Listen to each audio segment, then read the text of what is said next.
So before talking about game archives, just let me talk a few minutes about game history in Hungary, what we try to preserve. As all of you know, in the 1980s the Rubik Cube mania swept over Hungary and Eastern Europe and all Europe. And this game became like the symbol of the creativity. The games can break through the border of the Iron Curtain, so it gave a big boost to the Hungarian game industry. These two guys are keys in the history. Gábor Rényi, who was head of Novotrade, one of the first joint stock companies, and Robert Stein from Andromeda, he was a Hungarian immigrant living in England. And they had a project where Hungarian programmers, engineers, mostly independent people were working for producing games all over Europe for the biggest companies. So literally hundreds of games were produced and exported to the West, some really very famous games for Commodore 64 and for later consoles. And also in the background there was a huge indie scene based on school computers like Commodore 16 or Plasnage or the Enterprise, which were taken from, imported from England. There was a demo scene, community, clubs, hackers, and subcultures around specific Hungarian computers. That's my book when I wrote about game history, and there is a chapter on Hungarian games. And I am now working on the second installment, which will be about the Hungarian game history in the 1980s.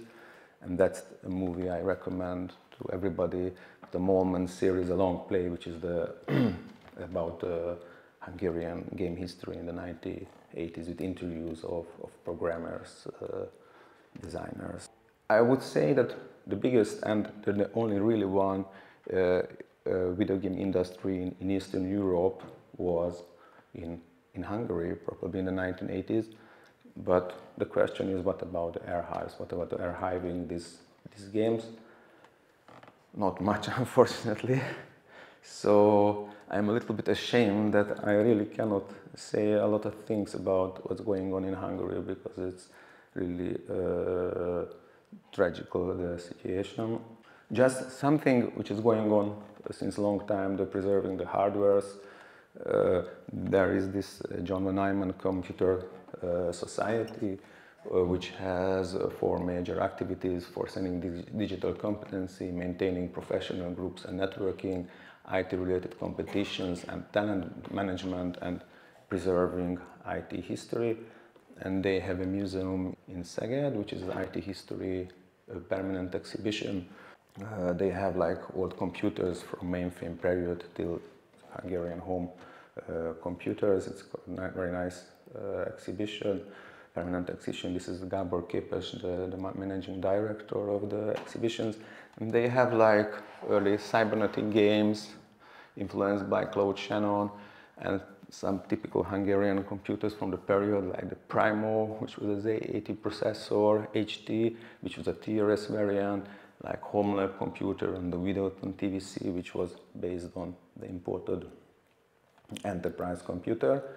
And they are also running competitions to develop new games every year, keeping alive the legacy of the old games. For example, this is a new game for the HomeLab computer in 2024. And there is another museum, the Hungarian Museum of Science, Technology and Transport, which also has some old computers. This is a Ural 2 mainframe computer from Russia. So what about the softwares? No matter how big the industry was in the 1980s, the presentation is really in infancy and most done by enthusiastic amateurs. There is no support for academic institutions. And this was a project we started in 98-99 at the University of Alta. This was one of the first, I think, software archives probably in Europe and Eastern Europe. I remember we had, even with Andreas, changing some emails about the first games we obtained. which was maintained by the Soros Institute, but after a few years it just disappeared into the digital cemetery, so it's not living anymore. So what is done in Hungary is done only by amateurs. I wanted to show it on the internet, how does it work, but it's better, it's a little bit complicated to shift to net, so I will just show the PPTs. For example, this is actually the biggest archive now in Hungary, which is a blog and run by an enthusiastic guy who started the blog like 10 years ago.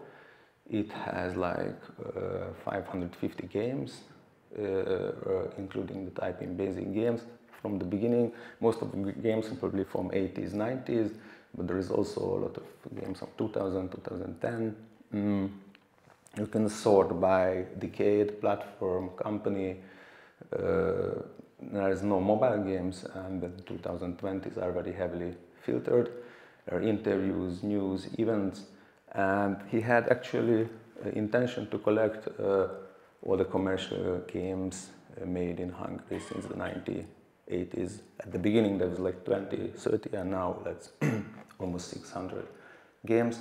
You can just click on the game names or search by platform, and then you have the short description of the games with screenshots, with all the documentation he could get, and also the video links if they are available, but no games itself. Some of the games can be played even in integrated emulators directly online. And of course, when you search by a game, you can get all the information about the game, interviews connected with the game, newspapers, articles, etc., etc.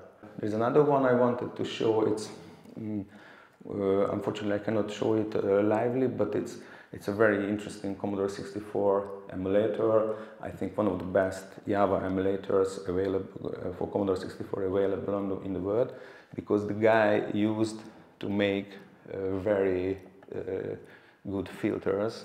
For example, an amazing CRT filter to look at the games like on an original TV screen, and even you hear the sound of different buttons, how the different buttons sound when you press them, so they're trying to give back the game feel. His motivation was that the previous emulators were not user-friendly, and has a plan for multiplayer option to play games from various computers. There are some websites for specific Hungarian computers and softwares, like the Primo is a very basic, really very basic websites. The design didn't change anything since the last 20 years, with just screenshots of the games, emulators, downloadable content for all the computers, like the Videoton TVC, the HD computer, the Primo, the Homeland, and for enterprise Hungarian games as well. But you can here download, of course, the games and get some basic information about the programmer or the designer, but that's all what we have. And there is also, of course, an archive for Hungarian magazines, like the Commodore World, which was the most famous magazine from the period, with all the articles. There is one tiny hope in the darkness, that a new project started in 2024, which grew out from Csaba Virág's software archaeologist project. Two guys are doing this, but there are also like enthusiastic amateurs. Virág, after finding previously unpublished versions of some Commodore 64 games in a swinery, the Pigpen started to archive, collect all versions of unpublished beta versions of game demos, etc. So he has like more than 1,000 archived Commodore 64 programs. It means all of the versions, beta versions, unpublished versions, and he's uploading them for the games that were on site.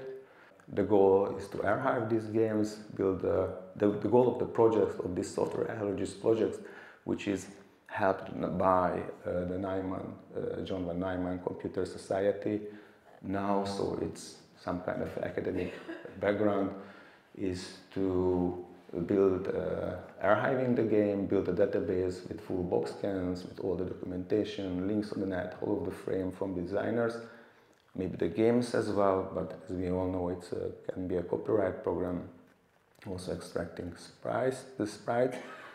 And they have like sources from magazine adverts and descriptions from the period, floppies they are getting from flea market, from house clearances, from libraries, school, public institutions, and from online game sales.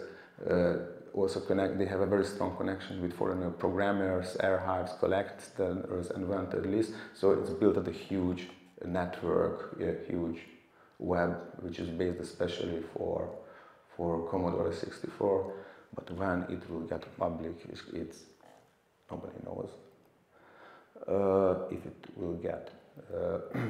These are the hardwares for digitalizing the games, the cartridges they are using. And the most interesting part of the collection are probably those homemade indie games for Commodore 64 and Spectrum and PCs, which are often based by famous games and made by amateurs with charming drawings. This is, I think, almost everything. There are, of course, private collections, exhibitions for international games, but they are just the games, the copies themselves. Like we have this Rare GameX event 3-4 times a year, which is an interactive exhibition from private collections. So there is a lot of private collectors, but not as much is going on for archiving, doing digital archives. Probably, as you know, there is a big museum in Budapest, the Pinball Museum, which is the biggest pinball museum probably in Europe and one of the most famous pinball museums, with around 150 machines, but they are also including arcades, so they are starting to grow the arcade collection. There is like a Game Galaxy exhibition center which concentrates more on arcades, and they have every year these Arcadia exhibitions, which are one of the biggest Eastern European, or probably the biggest Eastern European pinball and arcade shows, but 90% are pinballs, of course.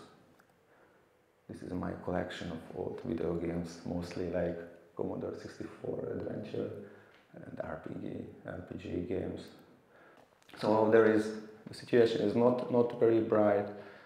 The reasons are, no matter how big the Hungarian game industry was in the 80s, 90s, there are no game industry as such now in Hungary, just a few companies, no academic conscience about the importance of the games. There is this National Audiovisual Archive that could be a way possible to do something, or maybe get some EU sources. I don't know what is the solution, but if you have some ideas, then I would be interested to hear them. Okay, I think that's all.